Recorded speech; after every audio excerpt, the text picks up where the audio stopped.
My name is Sasha, and before I start, just to clear some things up. I know that my English sucks, my accent, my pronunciation. It's because English is obviously not my first, not even my second language. My first one is Russian and then Georgian. Yeah, Russian, I moved here in 2010. So if I forget any words in English, please forgive me for Abkhazia. Yeah, I'm Russian, I'm tired of being sorry for it. I did nothing to the country. The second thing is, it's not my first time performing. I thought that I was the most unexperienced performer today. I performed like 7 times before, but all times that I performed, people laughed, people liked it.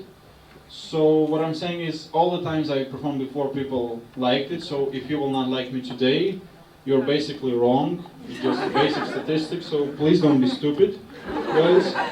And just to test your intelligence, it's a real question by a show of hands. How many of you paid for a ticket tonight to be here? Can you please show your hands? Yeah, a lot of you. Yeah, but you know that exactly the same comedians will say exactly the same jokes, exactly the same bars in a week on an open mic for free, right? And I will even wear the same clothes just to highlight your stupidity today. Right now. Private business. Yeah. Thank you. Well, my brother will take all the money. But it's a secret, don't tell anyone.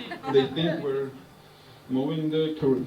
Alright, so now that I established this very likable persona on stage, I'm ready to share with you my problems, and the biggest problem I think I have is I'm often misunderstood, you know. For example, you don't know me, right? You see me for the first time, but you can obviously see that I'm handsome. And because of how unbelievably handsome I am, people always assume that I'm like self-obsessed, ignorant prick who thinks that he's better than ordinary people. And it's not true. I don't think that I'm better than you, ordinary people. I think that we're the same. I know that. I just think that I'm way more attractive than you are. And thank God it's dark in the audience. The second thing, people... Damn, you're slow, man. But thanks for the like. The second thing is, people for some time thought that I was racist because of my comedy. Can you imagine this? Just because of my jokes, posts on Facebook and stickers on my car, people thought that I was racist, which is not true. One time this happened, 2 guys walked out of the show. It was 2 years ago, we were performing at some shitty bar at Tavisupleba. Not this bar, of course. This bar is not at Tavisupleba, it's on Rustaveli. And 2 guys stood up and walked out of the bar screaming, "Fuck you, you Georgian racist cunt." And I was standing on stage thinking to myself, why would they say that? I'm Russian. And the other thing that I get like a lot lately, that I'm a woman hater, and I'm not okay with that at all. Like when people thought that I was racist, I'm okay with that. I mean, I understand that. Well, sometimes I didn't understand when they say that because all of their fucking accents, but okay, I get that. A woman hater, I don't know. I consider myself a feminist. Me and my girlfriend, we both consider ourselves a feminist. Me because I was raised and I was surrounded my whole life by strong and independent women, and she's a feminist because she has a vagina and short hair, and that's it. And I don't know why people think that don't believe that I'm a feminist. Maybe because my road to feminism wasn't conventional, you know.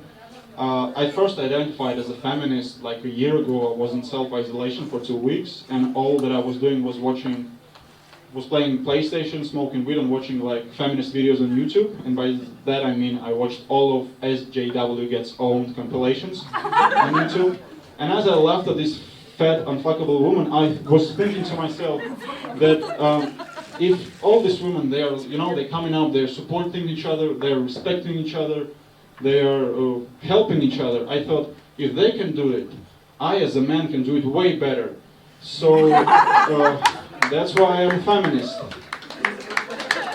And you know what they say, it's not the journey, it's the destination, you know? And I don't know why I'm that way, I don't know who to blame, so by default I blame my father. And what can I tell you about my father? Well, he was a very well-read man. You know, he read a lot of books. which is a nice way of saying that he went to prison. And when he came out, when he came back from the prison, he wasn't a big part of my life, you know. He was a photographer, so he was never really in the picture. And you know, he wasn't like completely opposite of my mother, who, as I said, was a strong and respected woman, but at the same time, she was the nicest person I know. You know, when I did something bad, she explained to me why it was bad, how I should fix it, why I should never do it again, and he would always just scream at me and curse. So, you know, they played this whole trick like good cop, bad father. And I don't want to talk about my father more because, you know, I hate him. He's one of these people, you know, my parents. And because of that upbringing, I have like conflicted opinions about women. And I'm just glad that my father didn't have any opinions about gay people. And maybe he did before he went to prison, but after he came back here,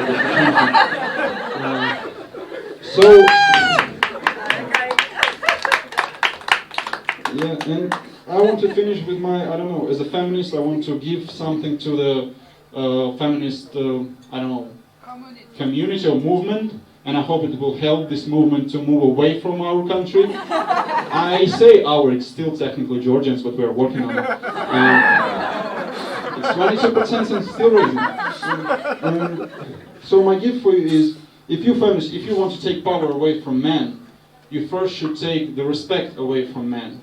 And to do that, I think all feminists should get married to a man and have children.